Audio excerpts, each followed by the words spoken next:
Bienvenidos a Nota Política de Muchilanga, un espacio muy personal para hacer reflexiones de coyuntura en clave libertaria. Mi nombre es Jorge Eduardo Castro Corbalán.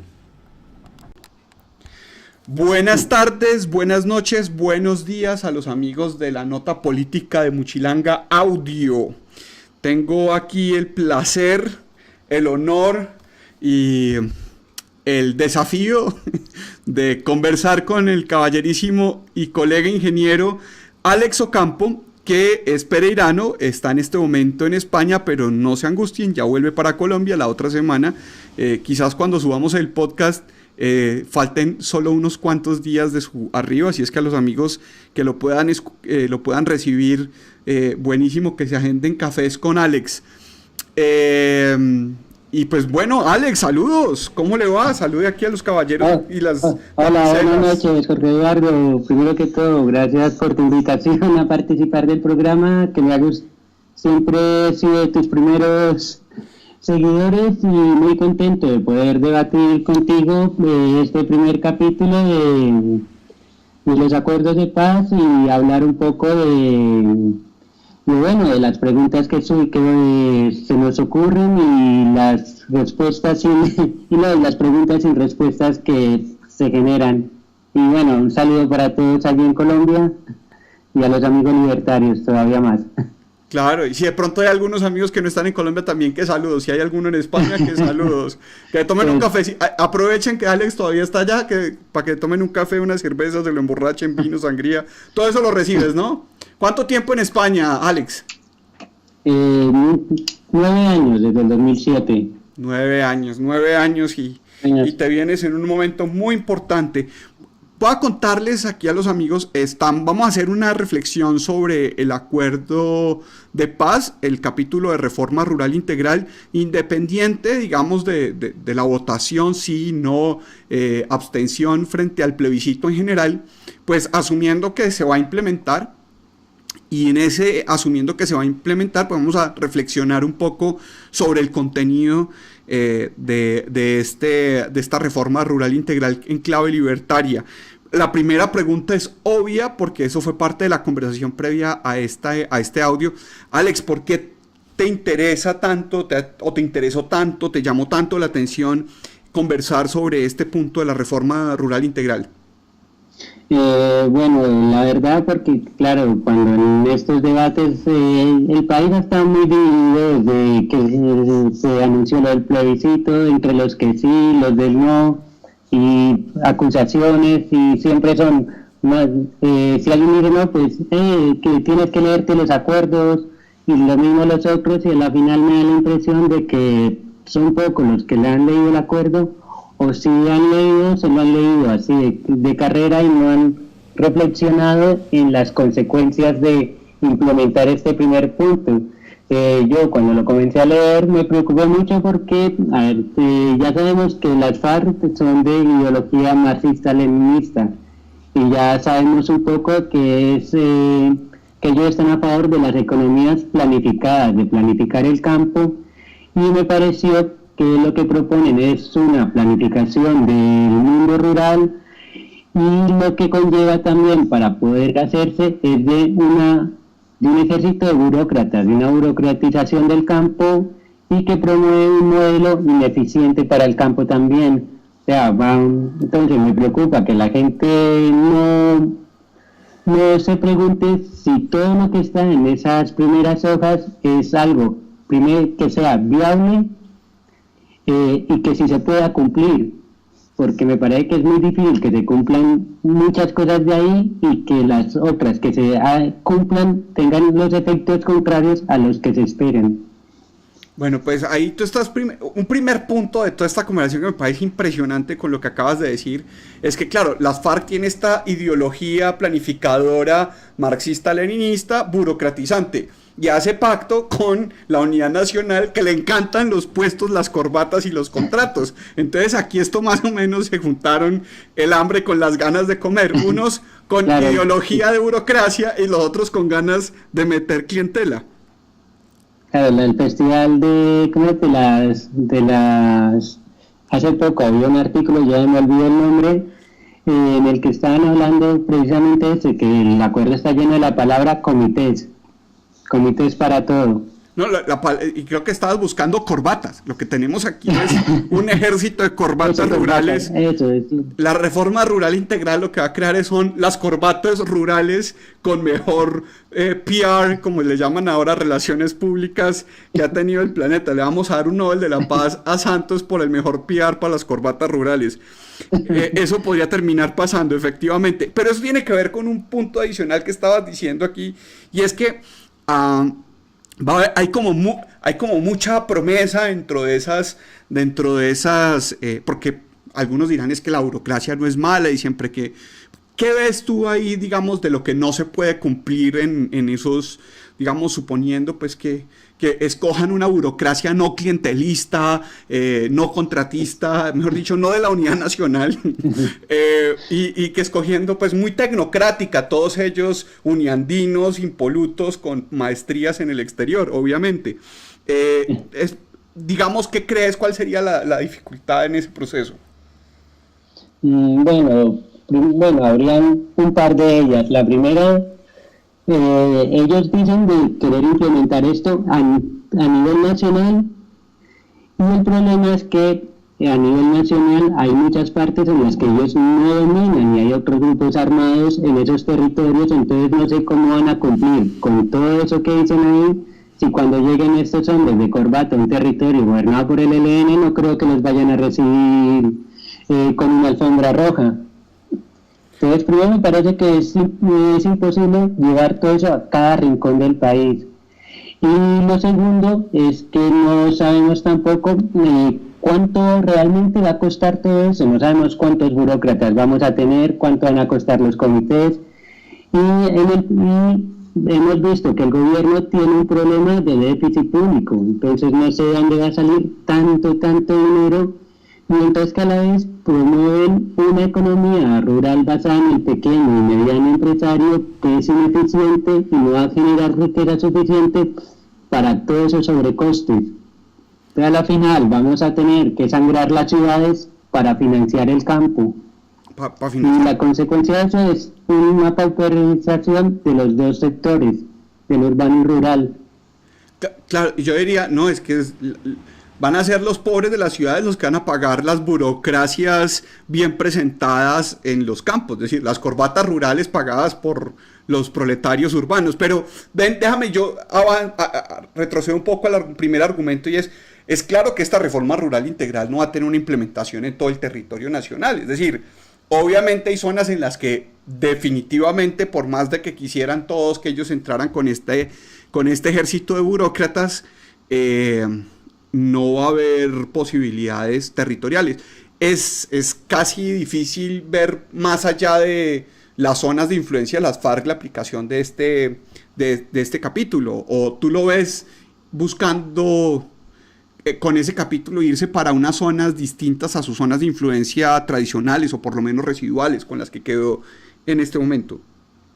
Lo veo muy difícil. No creo que hay muchos sectores armados en Colombia y no creo que quieran someterse a los criterios de los burócratas de las FARC. Entonces ahí lo único que cabría sería que el ejército, a punta de fuerza, eliminara o quitara esos grupos armados de esas zonas, y eso lo veo muy difícil. Okay, o sea, entonces sí. Ahí viene una, por ejemplo, de las cosas que yo siempre digo, que nos han engañado diciéndonos que va a haber paz simplemente porque las FARC dejen los fusiles. No, porque ¿cómo van a implementar lo que ellos quieren allí en esas zonas? Tiene que ver con las Fuerzas Armadas. Ok, pues ahí yo estaría completamente de acuerdo. Digamos, hay un primer elemento que en todo caso pareciera ser como el gran plus de todo este proceso, y es que las FARC pasen de las armas a las corbatas. Entonces, lo que tú dices, la burocracia de las FARC, ahora saldrán un montón de ONGs y organizaciones para canalizar los recursos y finalmente los contratos y las consultorías de la gente que vaya a hablar de paz en los sectores rurales. Ahí es donde empiezo a reflexionar el otro tema. El debate de la economía rural, de la digamos, del marginalismo rural. ¿Tú qué ves dentro de ese tema? Porque fue creo que algo que conversamos un poco antes de grabar ahora, este tema, este modelo, esta permanente anhelo paternalista sobre el campo colombiano. Bueno, eso es lo que es porque, a ver, se sucumbe a la planificación central, que la planificación central no es solamente comunista y socialistas o de gente de izquierda, lo ejerce casi todo el mundo, casi todos los gobiernos, grandes o fuertes, siempre quieren implementar, siempre quieren planificar todo. Y lo que pasa es eso, que si van a comenzar a planificar desde Bogotá, después desde las regiones del país, y la realidad de cada campesino de cada parte es muy diferente. Entonces los campesinos se tienen que acomodar a una planificación hecha por esta gente, por estos burócratas. Y el campesino pierde un poco su libertad de decidir si que cultivar, que no, porque también en el acuerdo dicen sostenible muchas veces, o la función social. Entonces, claro, si uno le pregunta, ¿cuál es la función social? ¿Cuál debe ser la función social? Pues todavía no sabemos cuál es la interpretación, y si el campesino no cumple con esa función social que dicen estos burócratas, entonces, ¿qué pasa en ese caso? No lo sabemos.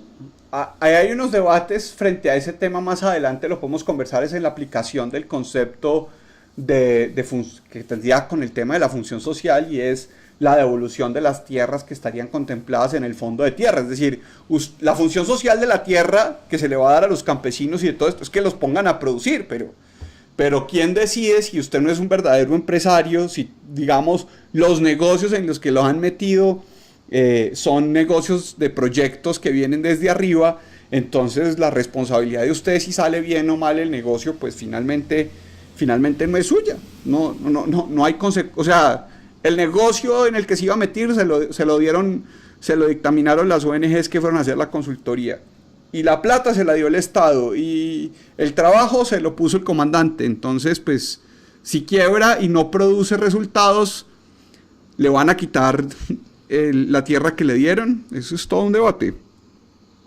Claro, porque lo que te decía antes, eso es algo que se llama un modelo de competencia perfecta. En vez de tener un solo productor que produzca algo en gran cantidad y a bajo precio, lo que tiene es un poco de productores pequeños produciendo lo mismo, y eso genera problemas de ineficiencia, porque por ejemplo, digamos, un productor de bicicletas puede producir 1000 bicicletas, pero digo, no, a un buen precio, a $20.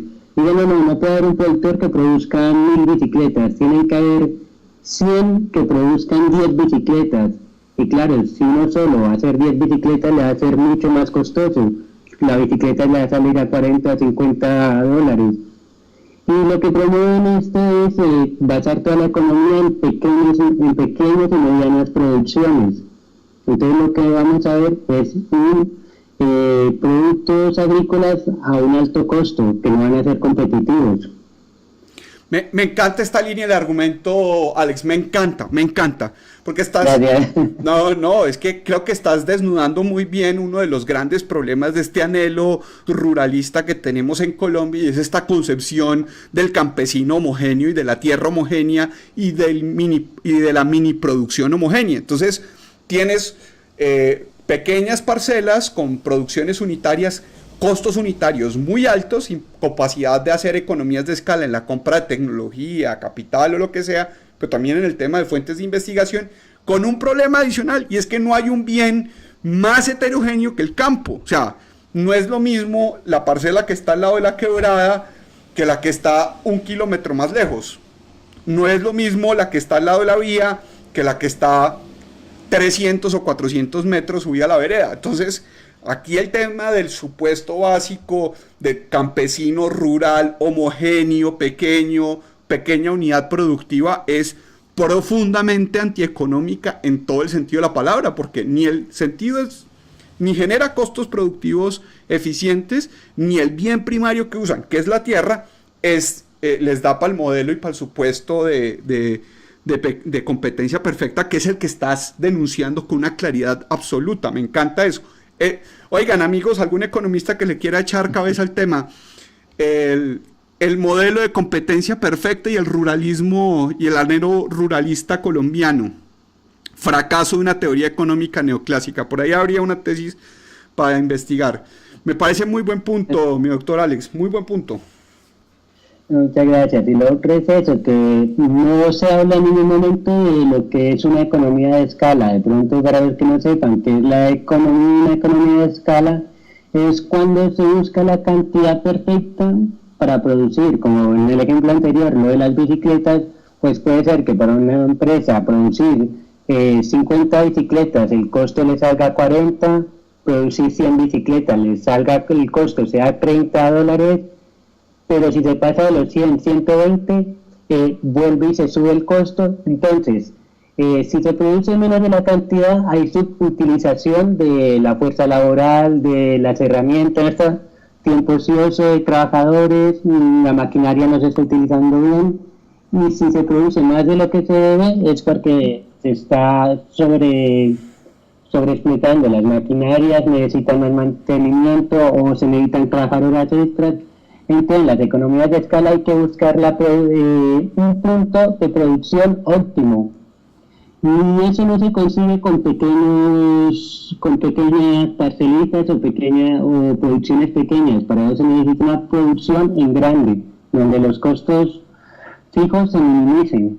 Y eso el acuerdo del modelo que nos vende no propone eso. Y si tú miras economías del mundo fuertes que tienen buena agricultura, tú no vas a ver que sean, por ejemplo, en Nueva Zelanda o en Europa mismo, no vas a ver una gran cantidad de fincas pequeñitas, una al lado de otra, produciendo de a poquitos. Hay un solo agricultor en unas hectáreas grandísimas, con tractores, pocos trabajadores, entonces eso no es eficiente. No es eficiente tener todos esos grupitos pequeñitos produciendo. En Europa, o cuando tú ves agricultores por el mundo, en el mundo civilizado o en la superpotencia, muy poca gente trabaja y mucha maquinaria.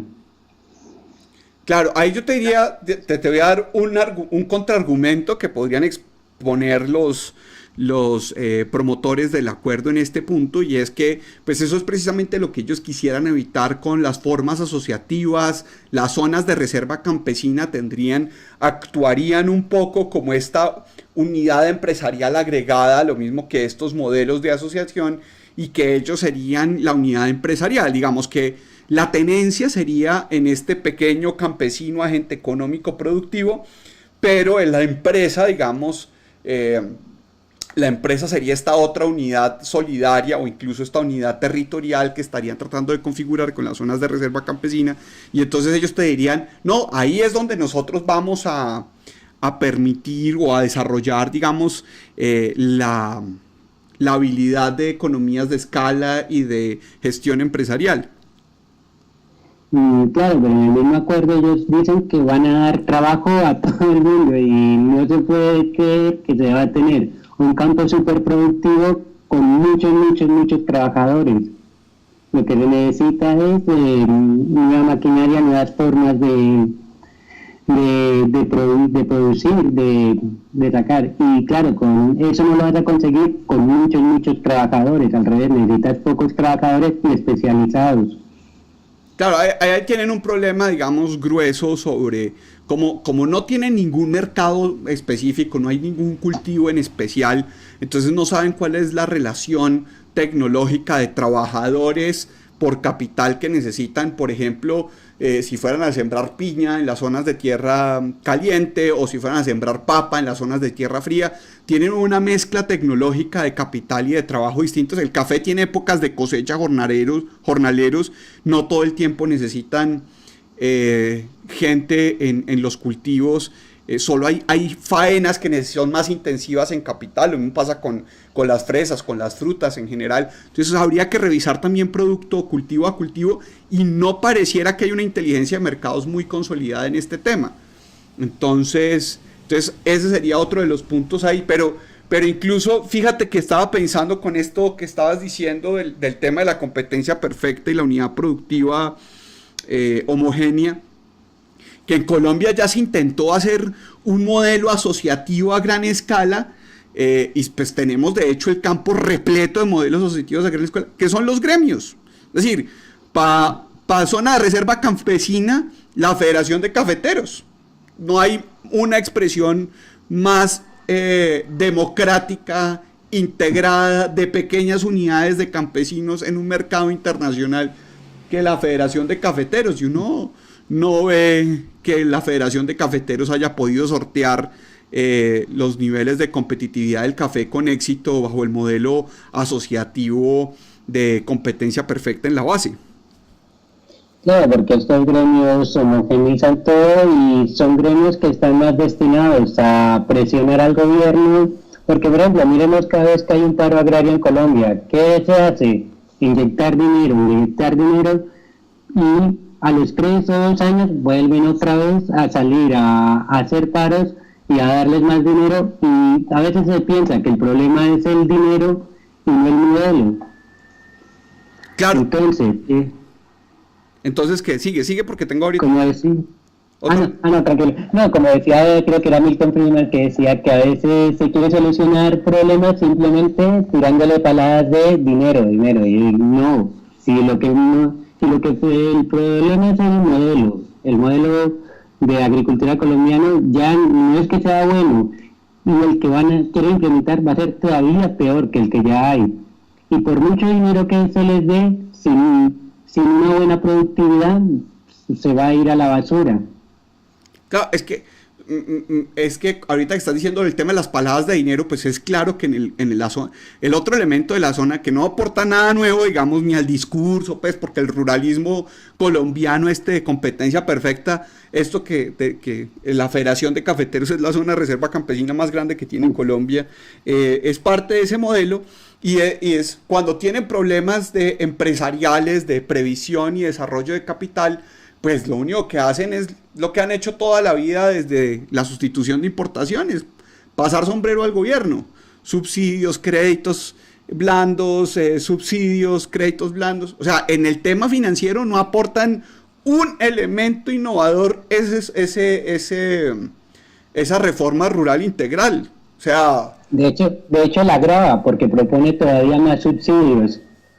Y más créditos. Es decir, a mí hasta los subsidios me parecen fácilmente identificables, pero es que el crédito, como parece capitalista y endeuda a la gente, y entonces pues es que es el modelo que tuvimos durante mucho tiempo con la caja agraria. Sí, le daban un pocotón a lo que hacía Simón Trinidad, era banquero de ricos pues con la caja agraria, pero entonces se mamaban de pagar y entonces hacían marchas los campesinos para que les condonaran las deudas a los ricos terratenientes. Es que el crédito agrícola es muy jodido. El subsidio agrícola es agroingreso seguro, es decir, ahí están montando una mezcla de agroingreso seguro también por ahí. Claro, porque, y fuera de eso, por ejemplo, que también con lo de la propiedad se dice que no es embargable durante los próximos 7 años. Entonces, ¿quién te va a prestar dinero, arriesgarte a prestarte dinero si no le das una garantía? Y la garantía que tienes para dar, que es tu propiedad, no te la pueden embargar en caso de que tú no pagues. Entonces, ¿quién tiene que prestar dinero? El mismo Estado. Claro, porque en términos... Y si no le pagan, pues el problema va a ser del mismo Estado.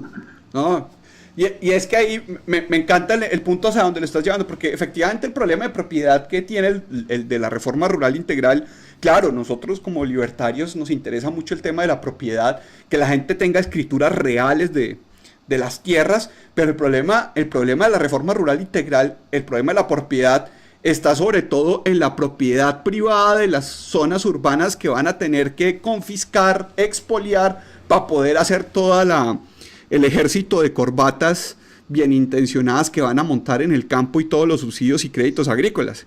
Ese sí va a ser el problema. El problema no es o sea, ojalá pudiéramos crecer en propiedad privada rural sin tener que a la vez estar expoliando la propiedad privada urbana. No, y fuera de eso, en el acuerdo en ninguna parte se habla de incentivar la inversión privada, ni ya ni digamos inversión extranjera. Sí, no, Son dos cosas que son prácticamente vetadas.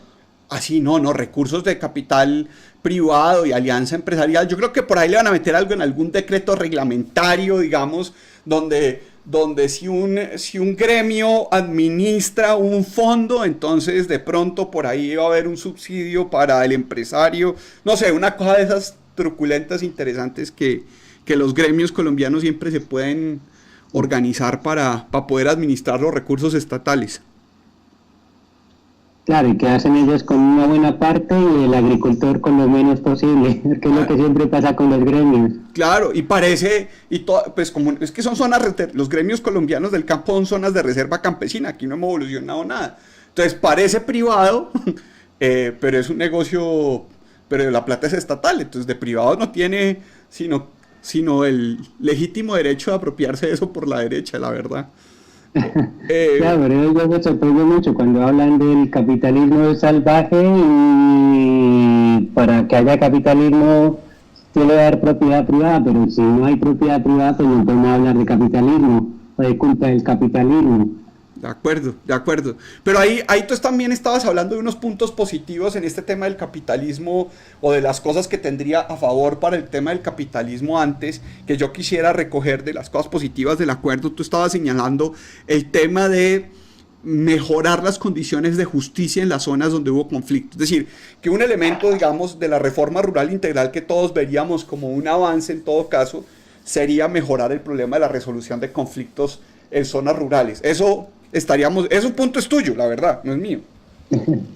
No, a ver, esa parte me pareció interesante porque, a ver, como tú has dicho, los libertarios somos defensores de los derechos de propiedad, que no vayan a pensar que defendemos a los ricos o estamos a favor de que las multinacionales vayan a quitarle la tierra a los campesinos, a los indígenas, a las comunidades negras, no. Por el contrario, nosotros queremos que todas las personas tengan sus títulos de propiedad privada, sea individual o colectiva, en caso de que no se puedan parcelar, y que sean ellos mismos directamente los que negocien con las empresas que quieran estar allí y no el Estado como intermediario, porque al final el Estado siempre se va a ir a quien le aporte beneficio económico y el perjudicado siempre va a ser el más pobre. Entonces, claro, eso sería muy bueno que haya un sistema para que defienda la propiedad privada realmente, para que no vayan a haber abusos. Sí, ahí va a haber un tema, digamos, de justicia rural y de registro, de finalmente poder empezar a documentar los predios rurales. O sea, quizás el gran avance que todos ya esperamos de este proceso, aparte de la gran confiscación de tributación en las ciudades, si es que por lo menos sirva para que haya un registro público decente de las propiedades, de los inmuebles rurales, inclusive así las que están ahora directamente en zonas de influencia de las FARC no se incorporen al mercado sino en 50 años, pero por lo menos que los registros de esas zonas empiecen a ser relativamente sanos, porque es vergonzoso el problema de los títulos en Colombia, la tradición de títulos que tiene Colombia, sobre todo en la zona rural. Tiene problema en las ciudades, pues no lo va a tener en la zona rural. Claro que es todavía más difícil de controlar y bueno, eso es muy positivo, que haya propiedad privada, que un campesino pueda decir, pues mira, yo ya no quiero cultivarme la tierra, se la vendo a mi vecino o al que me la quiera comprar, irse a la ciudad o invertir en lo que él quiera. Sí. Aunque bueno, esa es otra cosa también que quería ver del acuerdo, que tampoco se fomenta mucho que el campesino como que nace en el campo y tiene que morir en el campo. Como plantar un poco la población de ahí, no hay como dijéramos, algo que impulse a buscar otras formas de producción o buscar nuevos sistemas de negocio. Por ejemplo, tú has hablado en algunos podcasts de tu otro canal de cómo hacer rentable el campo o las zonas protegidas. Con los recursos, ¿cómo era que tú le llamas? No maderables. Sí, los recursos forestales no maderables. Eso. Entonces, claro, tampoco se promueven otras maneras de sacar lucro o beneficio a todo esto. Claro, es que hay un tema empresarial que no está resuelto probablemente, pero quiero recoger primero el primer punto y después irnos para el tema de función empresarial porque me encantó lo que dijiste y está demonizado el proceso migratorio a los sectores urbanos. Es decir, esta gente, digamos, más o menos, estarían casi que obligados a quedarse en esa tierra. O sea, uno entiende y uno quisiera que incluso parte del secretariado tuviera privación de la libertad, pero pues los campesinos y la tropa más rasa que pudiera participar en el proceso, digamos, de apropiación rural, pues también tuviera la posibilidad de entender que de pronto, como a uno le puede gustar más adelante la pintura o la música, ellos puedan sentir que su futuro laboral o productivo de generación de ingresos no necesariamente tiene que ser el campo. El campo no es necesariamente su destino, y justamente cuando se desmovilizan es que con mayor veras tienen que de pronto empezar a ver cosas diferentes al sector rural. Claro, eso es bastante importante porque por ahí como que, por ejemplo, ellos hablan de las fronteras y van a ser tipos de fronteras y como quien dice, si tú estás al lado de esto, tienes que morirte acá y tú allí. Sí. Y no, es algo que no me gusta porque prácticamente el pobre campesino queda condenado a eso, a su parcela o lo que le hagan, o al plan de la burocracia que se va a implantar.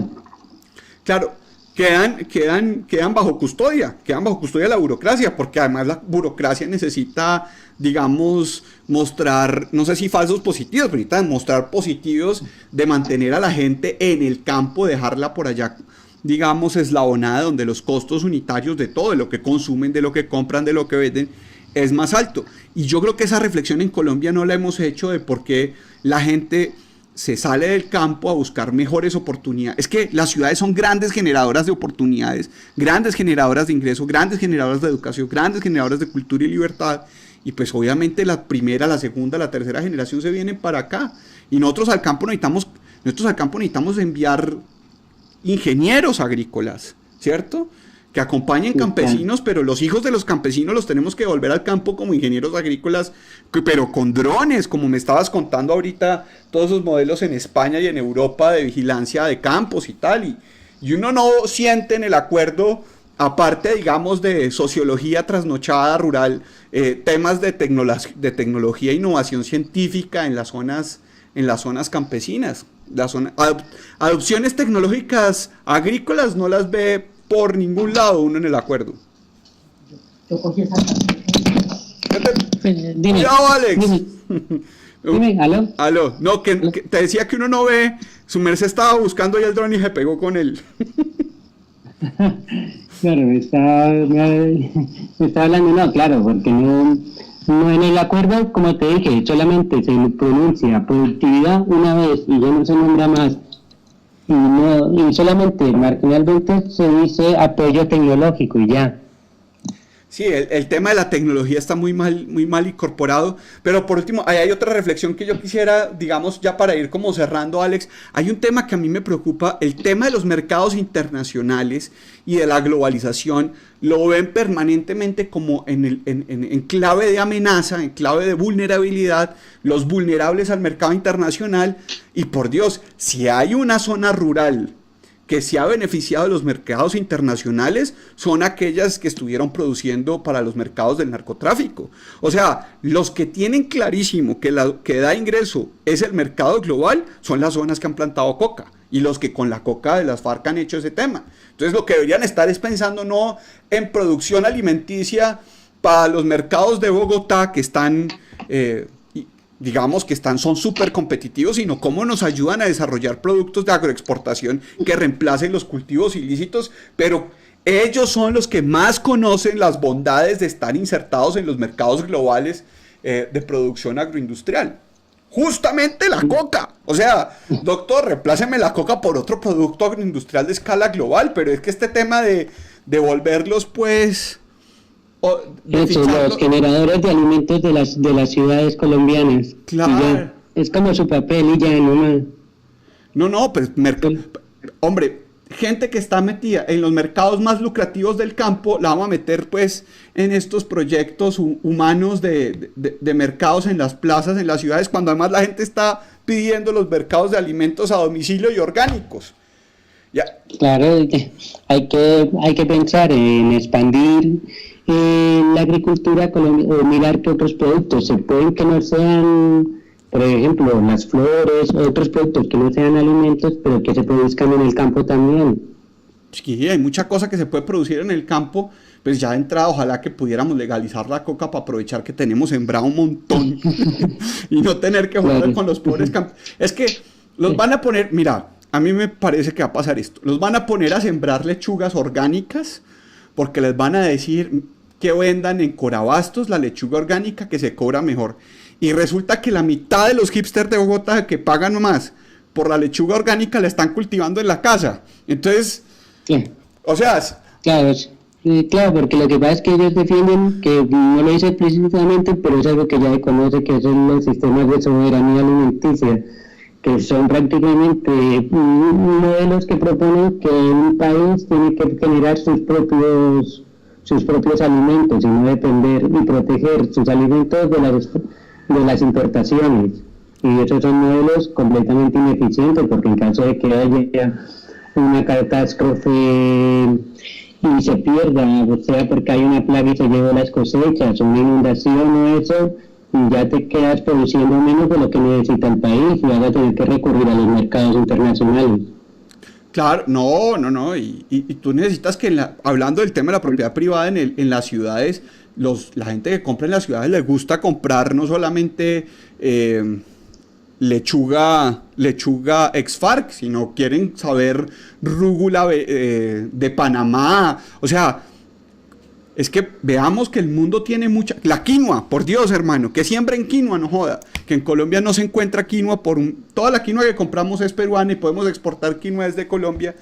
Y a duras penas, pues, los hipsters están comiendo una quinoa carísima.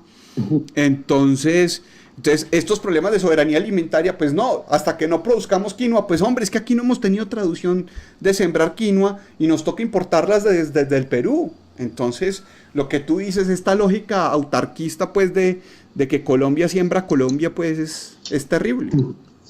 Pero, claro. Pero esa no es de las FARC, o sea, aclaremos. Esa es antigua, esa no es de ella, eso es prácticamente muchas personas, no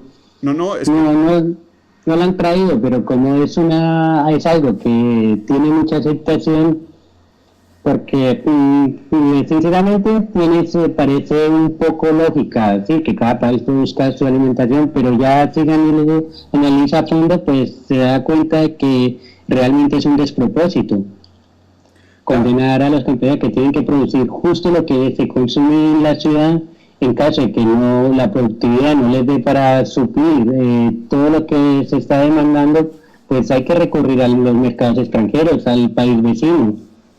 Pues es que, doctor, y ni siquiera es porque lo podemos suplir, es que aquí Colombia se inventó la bandeja paisa con el arroz importado porque vendíamos café. Nosotros vendíamos café y comprábamos arroz, que en un momento dado no pudimos por tales y cuáles razones, pero ahora si nos van a poner a comprar a todos arroz proteccionista, estamos haciéndole un flaco favor pues al país. Entonces necesitamos es que estén pensando más en mercados globales los compañeros ahora que se desmovilicen y que tienen tan buenas redes internacionales de diplomacia. Claro, que todos quieren subirse al carro de la paz. No. Pues, y claro, pues ahí que aprovechen a los países que tanto los han apoyado, que compren sus productos. Pues yo creo que el propio Maduro debería estar organizando unos planes de compra de cultivos a los frentes de las FARC que se desmovilicen. Yo creo que eso en este momento a él le ayuda, porque aquí no vamos a llenar el de uno, ni el éxito, con los productos. A lo que están desabastecidos son los venezolanos. Entonces, de pronto por ahí se puede hacer un TLC con Venezuela gracias a las FARC. Bueno, esperemos que sí. Hay que buscar maneras de que el libre mercado traspase las fronteras políticas. Sí, Que entre políticos se pelean, pero pero el mercado no es bueno pelearse. No. Al contrario, los mercados traen paz. Esa es la mayor prueba de que los mercados traen paz, doctor, es que justamente las FARC se van a desmovilizar para producir para los mercados. Vamos a cambiar armas por corbatas y ojalá cada vez más armas por mercaderes. Yo quisiera ver cada vez más cómo el marxismo les va a ayudar a hacer mercadeo internacional de productos agrícolas a estas zonas de reserva campesina tan parecidas a Fedecafé y a los otros gremios que tenemos. Alex, ¿algún comentario adicional de la reforma rural integral? Yo sé que aquí podíamos haber sido mucho más descarnados y hablar en contra de Santos y tal, y de las FARC, pero asumiendo, digamos, que el pedazo de la reforma rural integral no es más que otro listado de politiquería barata que se ve en todos los planes de desarrollo del país cuando se habla del campo. Dicen las mismas cosas todos, que el subsidio, que el fomento, que la asistencia técnica. O sea, uno puede coger el pueblo más politiquero, la parte rural, y es un copy-paste de este documento. O sea, yo creo que buscaron eso, por allá un pueblo de estos del Ñoño o del Musa, y vieron un plan de desarrollo. Yo creo que fue el aporte para la paz del Ñoño, y le mandaron el plan de desarrollo por allá de un pueblo de estos, y ellos lo copiaron para hacer reforma rural integral. Claro, la verdad es que ellos tampoco han inventado nada, todo ya está más que hecho y en muchas partes. Prometer el cielo y la tierra, y claro, y la tentación del planificador central, de creer que sabe, o como decía Hegel, lo de la fatal arrogancia, de creer que el burócrata de turno, el político de turno sabe mejor lo que hay que hacer que el mismo que produce. Sí, o sea, que el político esté por encima del empresario. Esa va a ser mi preocupación. ¿Cómo convertimos? Ojalá en el largo plazo se puedan transformar estos sectores farianos, de verdad lo creo, las de las zonas reservas campesinas y todas estas familias que han estado en la guerra en empresarios agrícolas con cada vez mayores niveles de capitalismo, pero toca liberarlos de las manos de los Roy Barreras. Porque si no les van a ensartar, hermano, una mano de burócratas y corbatas. Y claro, y a costo del contribuyente citadino. Ah, no, pero, doctor, esa reforma rural integral por lo menos son 5 puntos del IVA. O sea, van a dejar de comprar la lechuga hipster en Fariana por culpa del IVA que le van a clavar para podérselo comer. Aunque yo no sé si en estos mercados campesinos de La Paz y el posconflicto, todos, se cobre IVA, habrá que ver, ¿no? De pronto ni les cobran el IVA. Sería muy neoliberal de Timochenko que pidiera que no cobraran IVA los productos de las zonas de reserva campesina. Hasta se nos vuelven zonas... Por lo menos el impuesto predial sí lo van a tener. Sí, no, es que sí lo van a tener. Es que tampoco, Cárdenas no va para tanto. Cárdenas dijo, no, Timochenko, usted está leyendo mucho a Hayek. pero bueno, eso es que iba a ser el doble sablazo de las ciudades. Alimentos más caros, impuestos más caros. Sí, esto sí va a ser... no, va a ser pura politiquería de nuestra tecnología, Roy Barreras y compañía, que van a estar ahí todos muy afincados. Mientras tanto, ayudaremos a los sectores productivos, incluso de verdad a los sectores de alguna forma, yo no sé cómo todavía. De pronto, su merced, ahora que venga por Colombia, se nos ocurre en un momento dado cómo le ayudamos a la tradición marxista a ser más pro mercado y que dejen las armas y se volquen a la paz y al comercio, que es la verdadera paz, la verdad, el intercambio voluntario de productos. Doctor Alex, un gusto. Me disculpo por el doctor ingeniero. Tranquilo. Mayor gusto es mío de participar contigo y poder debatir y compartir ideas sobre el proceso y sobre un tema del que no se habla, porque casi siempre se habla de la justicia transicional o de otros temas, que si van a participar en política, que si no, que el desarme, y bueno, acá estamos hablando de algo por lo menos un poco diferente. Claro que sí. Este va a ser un tema muy, muy crucial para la estabilidad de esas zonas, para el bienestar de la gente que ha estado, estos veteranos de esta guerra también. Sobre todo hablo, el secretariado me importa un pepino, pero la gente que ellos secuestraron con estas malas ideas, pues sí nos toca ayudar también a que hagan la transición al capitalismo. Don Alex, un abrazo, un saludo grande y espero que podamos vernos en algún momento por estas tierras que también son suyas. Y si no las comerciamos. Bueno, seguro por allí nos tomaremos un café o una cerveza cuando esté. Muchas gracias por tu invitación. Muchas gracias por el buen rato que hemos pasado. Y un saludo a todos los oyentes. Vale, un saludo a todos. Gracias, Alex. Y hasta aquí y por ahora se acabó la Muchilanga. Muchas gracias por acompañarme. Comentarios, debates, bienvenido. Correo es notademuchilanga@gmail.com y me pueden encontrar también en Twitter con @amautajorge. Que estén muy bien. Muchas gracias.